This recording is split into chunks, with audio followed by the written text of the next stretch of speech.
What is going on, guys? We are back with another episode of Makai's Money Making Plays. This week for UFC Atlanta, Joaquin Buckley taking on Kamaru Usman. Quick recap of last week. We went 11-1 on the picks.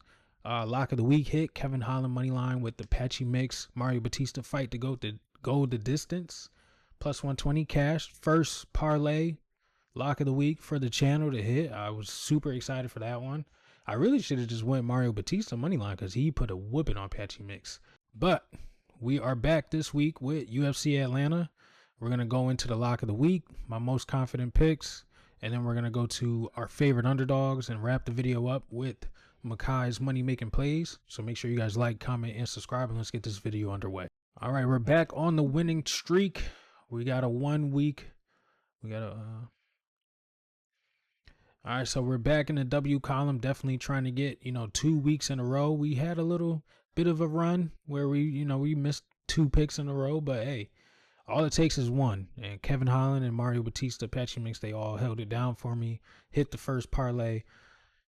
We don't need a parlay this week though. Lock of the week this week. I like some of the lines. There's a lot of value on, a few fighters that I definitely, tapped into. Did a lot of research on who I decided to pick this week.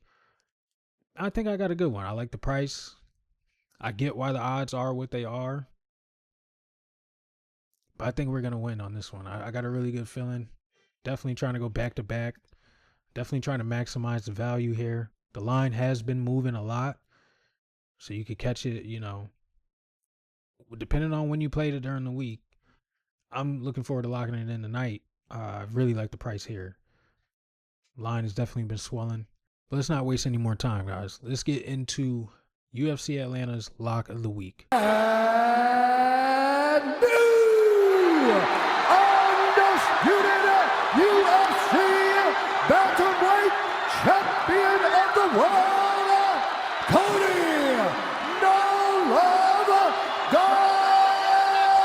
Garbrandt. Cody Garbrandt plus 175 lock of the week. Let's get this one going. I think this is the right price for Cody. Looking at both of their most previous bouts, Cody's coming off the loss against Deiveson Figueiredo. He got subbed up in the second round. Barcelos is coming off the win against Peyton Talbot. So I understand why, Cody is the underdog here, but I got to be honest. I think the version of Peyton Talbot that Raoni Barcelos fought was an off version. I don't think if they were to fight, 3 more times, he would win all 3. He wouldn't win another fight. I think Peyton Talbot would probably knock him out in the other 2. Best out of 10, I think Peyton Talbot wins 9 out of 10 times. And, Raoni got him that one time. Looking at Cody Garbrandt versus Barcelos, Cody Garbrandt, he has the faster hands, the faster footwork, slicker head movement. I think he still has some knockout power. He just got a knockout, 2 fights ago against Brian Kelleher. Sure, Brian Kelleher and Barcelos might be, different levels, but it just shows that Cody still has it. I know his chin has been a little bit of a question mark recently, but he took some really big punches from Deiveson Figueiredo, stayed on the feet. He actually dropped. I mean, if you want to count it as a knockdown, he dropped Deiveson Figueiredo in that fight. The takedown defense was okay. Deiveson is a much stronger bantamweight than Raoni Barcelos, in my opinion. He was pretty large for flyweight. He looks to be, pretty solid at bantamweight as well. He hasn't been running through people. Definitely handled, like Rob Font. The Peter Yan matchup was pretty tough for him, but Peter Yan is a really great fighter. And then, he got matched up with Cody, but Cody didn't look bad on the feet with him. I know he was in 2 submission attempts. He, fought off the arm triangle at first. Definitely was in there pretty tight. Then, he showed some explosiveness trying to get back to his feet and got caught in a rear naked choke. It is what it is. Sometimes you win some, you lose some. But I don't think Cody Garbrandt is washed. I don't think he's losing to Raoni Barcelos. I think Cody Garbrandt can compete with the top 20 to 30 bantamweights in the world. And I think he can win a fight against Raoni Barcelos. How does he win it? I mean, I think he can outstrike him for 3 rounds. I think he could possibly catch him. I know Barcelos has only been knocked out once. I'm not saying Cody's going to knock him out for sure, but Barcelos has been knocked out by Umar Nurmagomedov, who I think hand speed wise, I would probably rate Cody Garbrandt a little bit higher. You know what I'm saying? Cody's, he's younger, he's more athletic, he likes to perform, and I think he's definitely going to want to put a show on here at Atlanta. He's got the face tattoos now, the hair is going.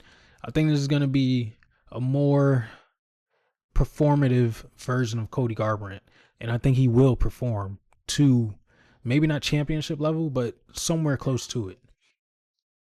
I think he's going to be able to hold his own in the striking. Like I said, I like the faster footwork, the faster hand speed.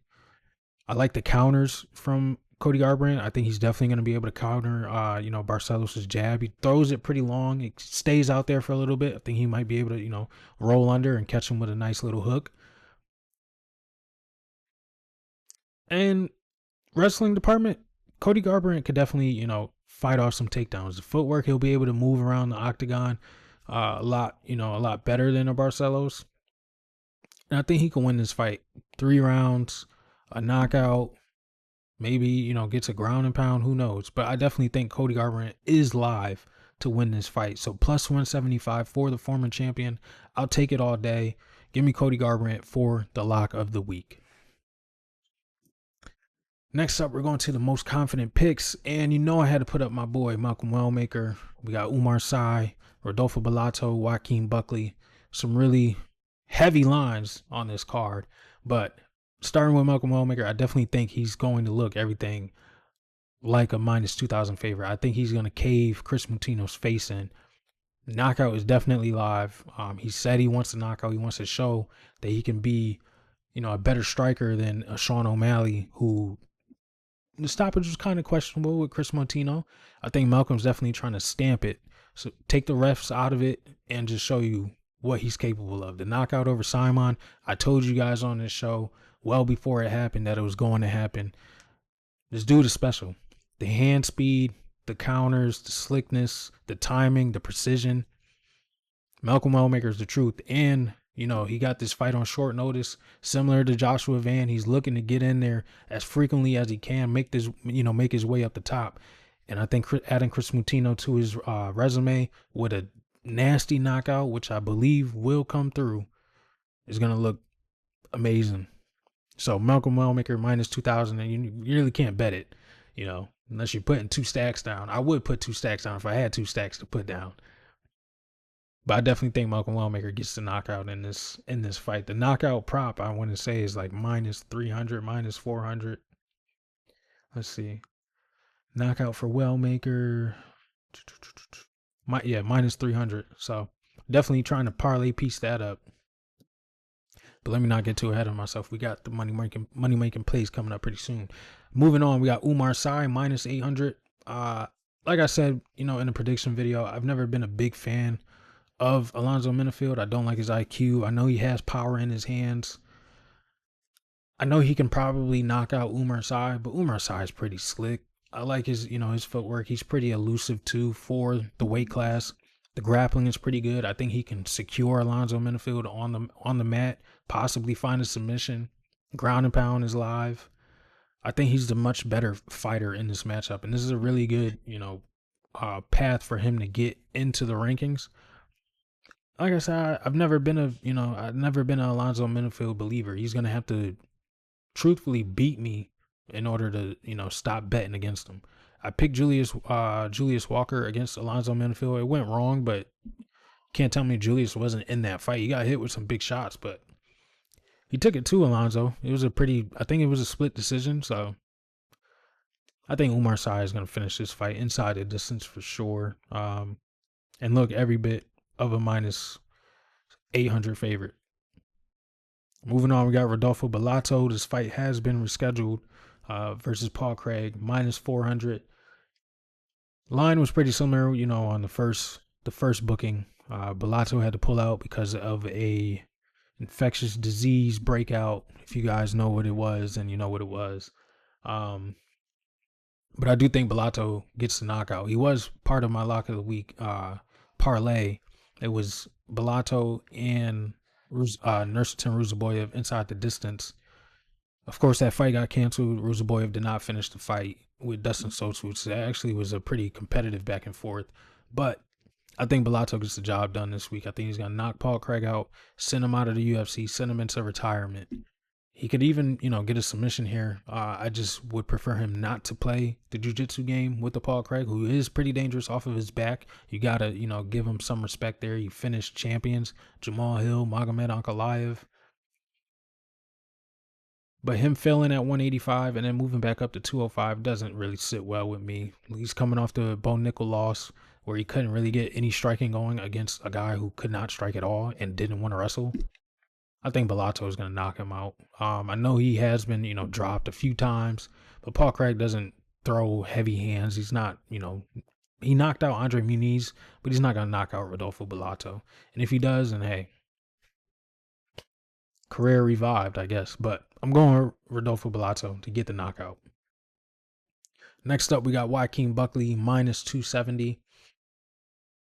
I think it's time. Get some new blood. I called it in the predictions. I think Numansa gets it done. I think he's definitely live for a knockout. Even if he doesn't get the knockout, I just like him better in his spot against a Kamaru Usman who's coming off nearly a 2-year layoff.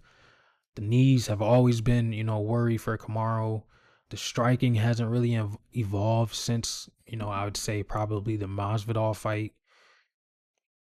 Buckley's too elusive. He's going to be dipping and dodging like a Mike Tyson. He might, coil one up like he did against Stephen Thompson and put Kamaru out. I don't want to see that, but I do want to see it because I'm going to be there live and I'm definitely going to get excited. But man, Kamaru's one of my favorite fighters and I would hate to see him go out like that, but I think that's definitely going to happen this weekend. So give me Joaquin Buckley, minus 270, most confident pick. Moving on to the favorite underdogs. We got Miranda Maverick, Cody Durden, and Phil Rowe. Miranda Maverick, I know this isn't, a optimal fight for her, but I feel like she's definitely live to win in this fight. I think she's better. She's definitely stronger in this matchup. I think she can grab Rose, take her down, and secure her timely throughout this fight. I think she can hold her own in the striking. I don't think Rose is a super quick, super elusive striker. If you look at a lot of her fights, her striking isn't really all that. I know she got the head kick over Zhang Weili, but since then, she couldn't do much with Carla Esparza. Carla only got like 2 takedowns on her, won that fight somehow. That fight really should have just been a no contest. Tracy Cortez got the fight on short notice. She did get pieced up a little bit, but again, it was short notice. Aaron Blanchfield and Manon Fior were able to touch her up. Aaron Blanchfield definitely got her striking going late in that fight, got some timely takedowns. Granted, those both were 5-round fights, but I think Miranda Maverick, who has been consistently fighting 3 rounds, is going to, get the pace going faster than a Rose Namajunas, who has been, a 5-round fighter for a while now, kind of. You get what I'm saying? She's been a champion. She fought in how many title fights now? 4 or 5, I think. 2, she's got the 2 against Weili, the Esparza, the Andrade fight, the 2 main events with Blanchfield and Fior. I think Miranda Maverick will probably get her pace going a lot quicker than Rose. I think she's going to secure her on the mat. And I think she's going to land, some key shots on the ground as well to secure a W. I think she's definitely live, plus 206. Really like the price for her there. And really feel like this is a dog or pass type of fight. So give me Miranda Maverick. Next up, we got Cody Durden, hometown fighter. This is definitely, a really good spot for him. He could definitely win this fight. Jose Ochoa, he is pretty young. He is pretty gifted on the feet. He's got some slick submissions as well. But Cody Durden is one of those fighters you can't really count out. I mean, yes, his most recent win was against Matt Schnell, but he did look okay early against Joshua Van and got started getting pieced up later in the fight. But Joshua Van and Jose Ochoa are 2 different fighters. Joshua Van, as you guys can see, he's fighting damn near for the belt. Well, not for the belt, for the number 1 contender fight against Brandon Royval. And that's because he's been consistently evolving. His striking, his boxing, the way he, moves through the fights. It's been impressive. Not saying Jose Ochoa hasn't been able to do the same, but the styles are completely different. Ochoa is more of like a kickboxer. I think Cody Durden can definitely, touch him up in this fight. I think he'll be able to time some key takedowns. Does he get them? That's the question mark. So I understand the price in this fight, but I do think Cody Durden is definitely live. He's gonna want to, show in front of, his hometown. He is from Georgia, I believe. He's from Covington, Georgia, not too far from Atlanta. I met the guy. He's pretty cool. I do think he has a chance in this fight. So give me Cody Durden plus 168. And then last but not least, we got Phil Rowe plus 111. I think Rowe is the better boxer in this matchup. I think he can defend some takedowns from Angelusa with that long frame. I think even if he does get taken down, he could be, a little threatening off of his back. It is pretty hard to secure these long, wiry guys on the mat. I think Phil Rowe, this matchup is really weird because Phil Rowe has never won a decision in the UFC. Angelusa has never been knocked out in the UFC. Yes, he was, losing that fight against Brian Battle. Definitely was getting touched up. I think it can look similar to that. But I love the straight shots from Phil Rowe in this matchup. I think he could definitely sting Angelusa up. If you look at the Reese McKee matchup, it looks similar to that. He got tired late, almost got finished in the third round. I think Phil Rowe's live. And I got to admit, I almost picked him as a lock of the week, but there are some ifs, I think I believe in Cody more than a Phil Rowe at this point, if you get what I'm saying. His last fight was against, for Cody, last fight was against Deiveson Figueiredo, who's a former champion. Phil Rowe was fighting Neil Magny, and damn, I just drew a blank. I might have to look it up. Who did he last fight? Nowhere near the level of a Deiveson Figueiredo. Phil Rowe. Last fight was Jake Matthews. Yeah, Jake Matthews. Jake Matthews is a really good fighter. He's a dog. I think he's more creative than Angelusa. Phil did have a few moments of success in that fight, but he was getting secured on the mat in about 2 out of 3 of those rounds. So I understand why he is the underdog here, but he's been getting some love. The line has definitely moved a lot. So, but yeah, Cody Garbrandt, lock of the week. Phil Rowe, my least confident underdog, if you get what I'm getting at here. And let's get to my favorite section, your favorite section, Makai's money making plays. Starting it off, we got the over in both the Maverick versus Rose and Vanessa versus Horth fight. And then give me Phil Rowe money line. I think he has a chance. So I'm just throwing that out there. Plus 215. Then, like I said earlier, we're going Wellmaker and Bellato knockout. And then Umar C inside the distance. Not sure how he gets it done. It could be a knockout, could be a submission. So just give me inside the distance. Plus 260. Then we're going Jose Ochoa money line, Michael Chiesa sub, and Edmund Shabazian money line.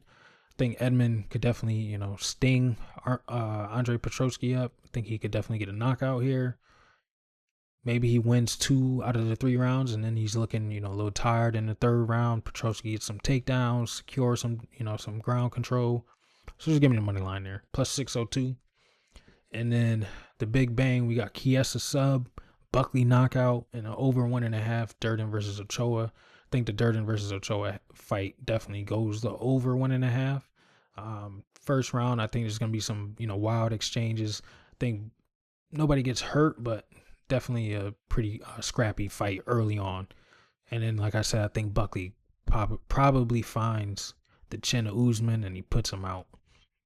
Michael Chiesa, his one and only path to victory has been submission for how long now? So I'm throwing that in there. Plus 1,000. That's the big bang. Gotta say the lines on these fights were pretty ugly, but I'm trying to, pick my spots here and there. Not giving too much volume, not trying to lose, a lot. But I definitely like the plays that I'm giving out recently. So give me these plays for this week's fight card, UFC Atlanta. Let me know what you guys think of the lock of the week, my favorite underdogs, most confident picks, the plays. Let me know what you guys think. Leave a comment. If you got nothing to say, just drop a W in the chat. thanks for tuning in. Make sure you guys like, comment, and subscribe. And I will see you for the weigh-in recap. Hopefully, I'm gonna try to bust through the doors for the weigh-in so I could meet some fighters. I'll be posting some pictures on TikTok and X. So if you guys see that, make sure you tune in. Let me know what you think. But I will see you guys for the weigh-in recap. See you later.